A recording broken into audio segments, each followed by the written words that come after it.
Dicen por ahí que llegó con la renuncia en la mano, que sabía que no era sencillo atender a tantas tribus y peor aún que tan solo había llegado para ser el interlocutor con la chiquillada porque las decisiones se tomaban en otros lados. Era pues, dice el mero vocero de un partido, que ya no ve lo duro sino lo tupido. Me refiero a Agustín Basabe, el aún presidente del Partido de la Revolución Democrática. Al PRD no le fue mal en las pasadas elecciones, gracias a las alianzas que lograron con el PAN. Aunque bien a bien no sabemos si ganaron por sus candidatos o por el voto de castigo al PRI. Pero lo que sí vimos es que perdió posiciones ante Morena, el partido de Andrés Manuel López Obrador.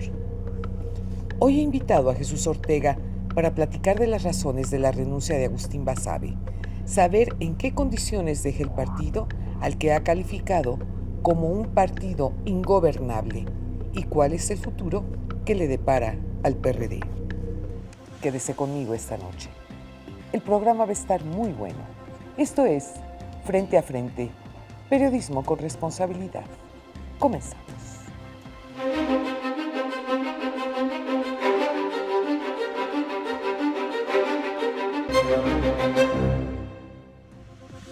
Me da un gusto enorme recibir en este foro a un querido amigo mío.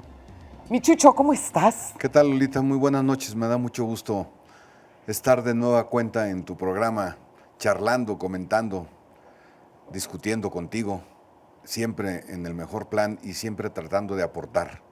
Muchísimas gracias, mi Chucho.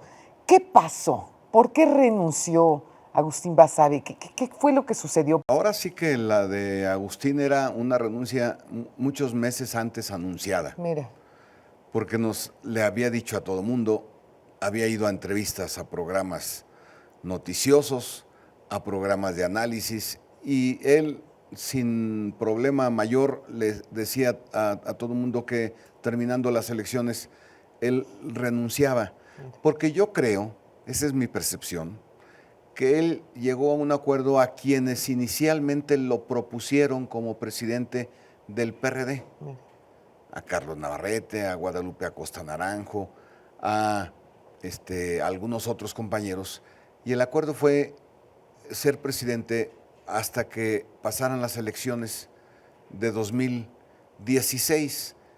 Y lo venía anunciando, de tal manera que no resultó, francamente, ni hacia afuera y menos hacia adentro, una sorpresa. Ahora, Agustín, creo que en términos generales hizo un buen papel, como tú bien lo dices.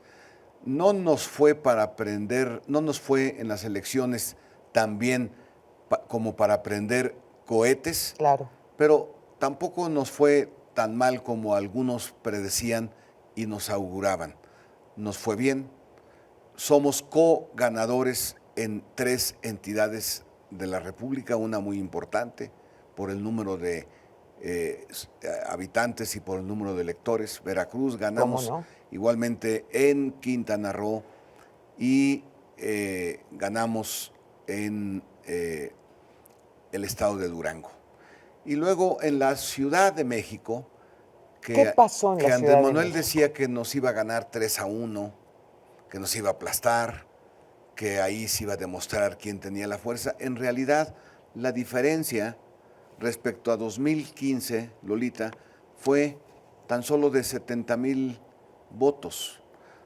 No hubo una pérdida. Nosotros crecimos en 6 delegaciones, él creció en 9 delegaciones. Pues sí fue fuerte la diferencia, ¿estás de acuerdo, no? 3, pero 70,000 votos. ¿Sabes cuánto es el número de electores en la Ciudad de México? Ni idea. Es de 6 millones y en esta ocasión fueron 3 millones. En 3 millones de votantes, 70,000 votos es una diferencia muy pequeña. ¿Sí? En realidad hay un empate entre Morena y el PRD en la capital de la República. Y de las 2 entidades donde hubo elecciones para gobernador, el PRD es primera, segunda o tercera fuerza y Morena es segunda o tercera fuerza en 6 de las entidades. Entonces, es obvio que hubo una división Sí, claro. en el PRD y que estamos observándola claramente en estas elecciones. Ahora bien, ¿a qué adjudicas tú que al final de la jornada la personalidad de Andrés Manuel López Obrador haya tenido su peso específico en el Distrito Federal? Porque, como quiera que sea, yo creo que pesó más la imagen de él que la de los propios candidatos, ¿eh? Hubo un solo candidato que no era formalmente candidato. Exacto. Se llama Andrés Manuel López Obrador. Sí, sí. Y pesa, sigue pesando, porque no hay que perder de vista que fue jefe de gobierno de la Ciudad de México. Por supuesto. Y además fue un buen jefe de gobierno. En términos generales fue un buen jefe de gobierno, hay que reconocerlo. Por supuesto. Y por lo tanto sigue pesando enormemente en la Ciudad de México.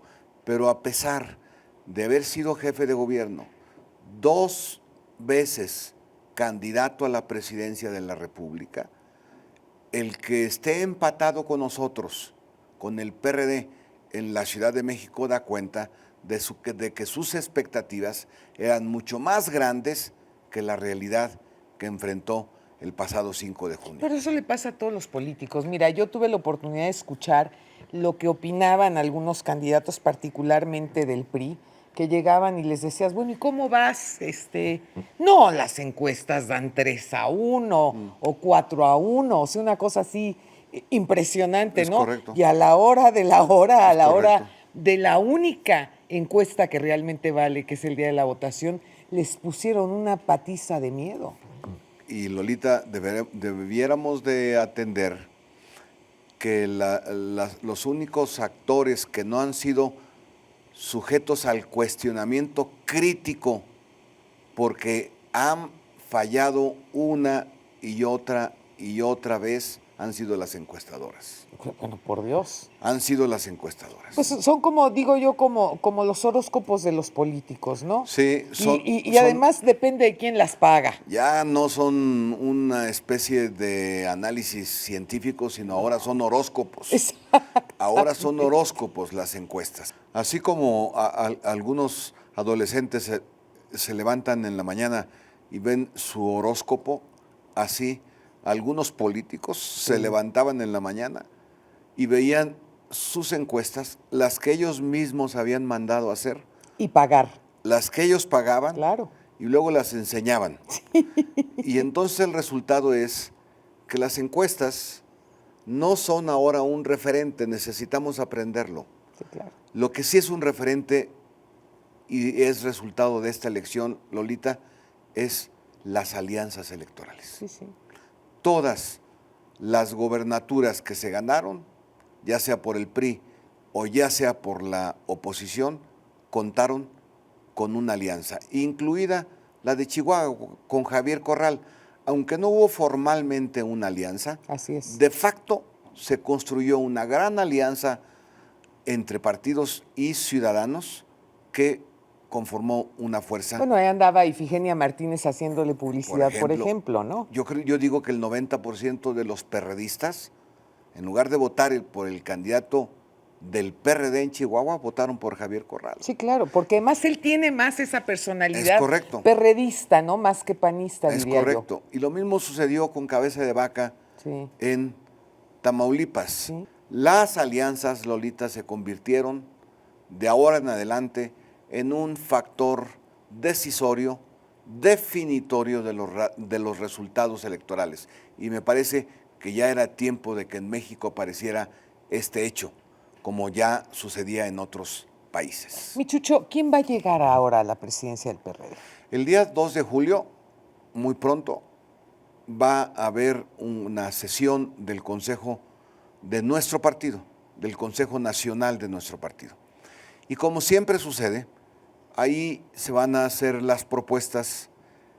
Yo quisiera, por ejemplo, que Beatriz Mojica, que es la secretaria general, pudiera ocupar la responsabilidad. Pero, como decía un viejo político, los deseos no son argumentos. Sí, claro. Vamos a ver las votaciones, porque en el PRD se vota. Sí, claro. En el PRD no se designa al presidente del partido. O sea, no hay dedazo. No hay dedazo. En el PRD se vota, se discute, se confrontan tesis, se confrontan ideas, se confrontan personalidades incluso, y se vota. De tal manera que sería muy aventurado dar hoy un juicio acerca de quién va a ser el presidente o la presidenta del partido en la próxima etapa. Ahora bien, la renuncia de un presidente no debiera de verse como una catástrofe. En otros países, con alto desarrollo político, Italia, no solamente renuncian los dirigentes de los partidos con una gran frecuencia, los primeros ministros. Y no hay esta inestabilidad que de pronto pensamos que se puede dar cuando renuncia un político. Bueno, pero allá son países más avanzados democráticamente, ¿no? Son países históricamente. Y por eso mismo lo digo, porque son tan avanzados políticamente que han aprendido a ver las renuncias de políticos como algo consustancial a la política. Claro. No hay nadie para la vida entera en un cargo. Debemos de acostumbrarnos a que en México ya no pase eso. Y también debemos acostumbrarnos de que si alguien deja un cargo, no convierte eso en una crisis para nadie. Sí. Puede hacerse los cambios. Y yo quiero que en el PRD aprendamos a que si se cambia a alguien, no se convierta eso en una crisis ni en una catástrofe. Es simplemente que alguien se bajó del camión, quiso bajarse del camión, sus razones tendrá para bajarse del camión y se va a subir otro.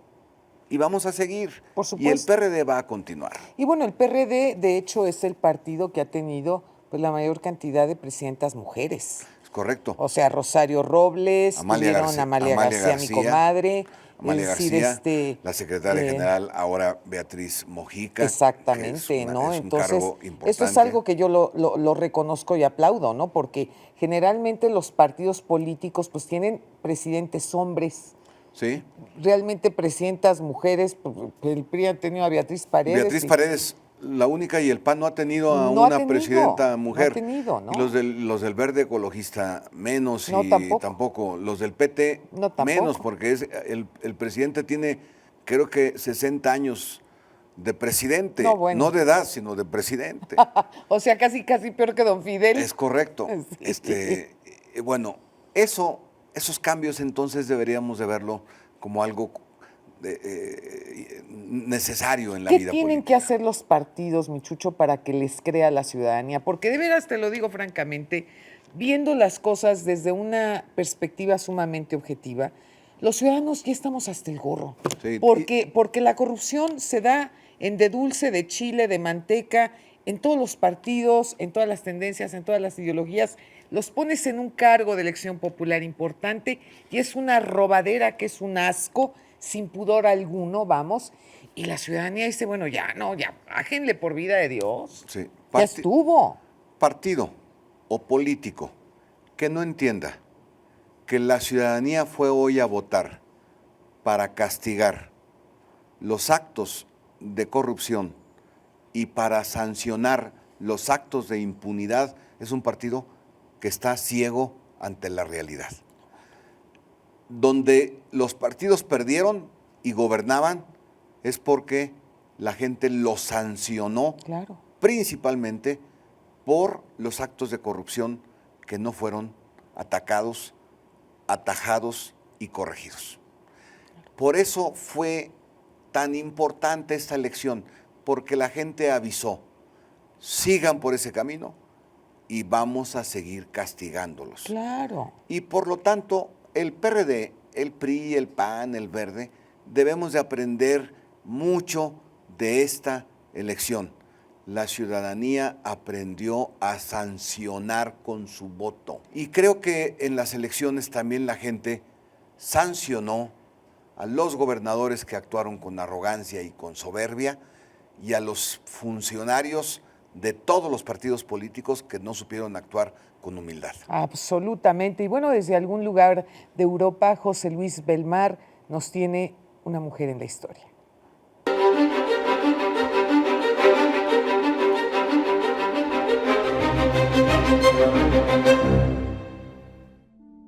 Nellie McClung, una de las 5 valientes canadienses, fue sufragista y miembro de la legislatura de Alberta. Fue maestra, autora, trabajadora social y activista política.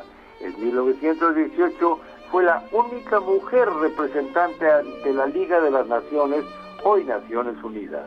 En 1921 fue la primera fémina dentro del Consejo de Administración de la Corporación Canadiense de Radiodifusión y electa por el Partido Liberal para la legislatura de Alberta.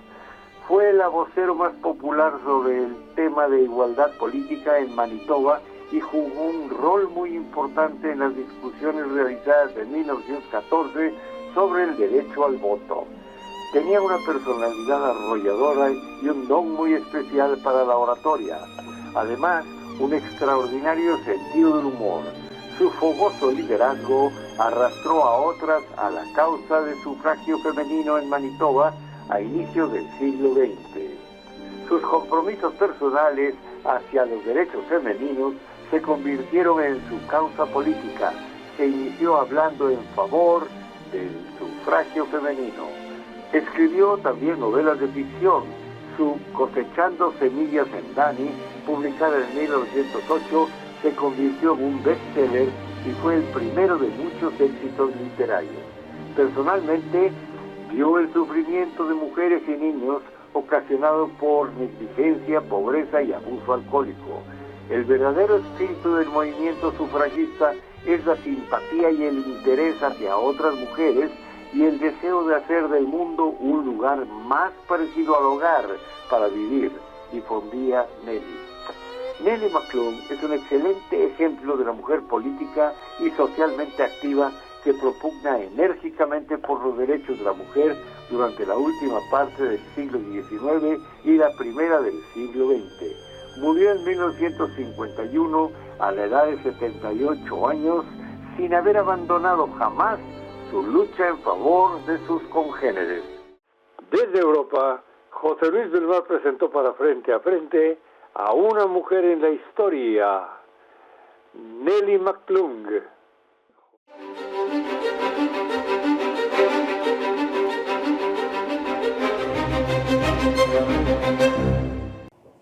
Chucho, querido, te agradezco tanto que hayas venido esta noche al programa.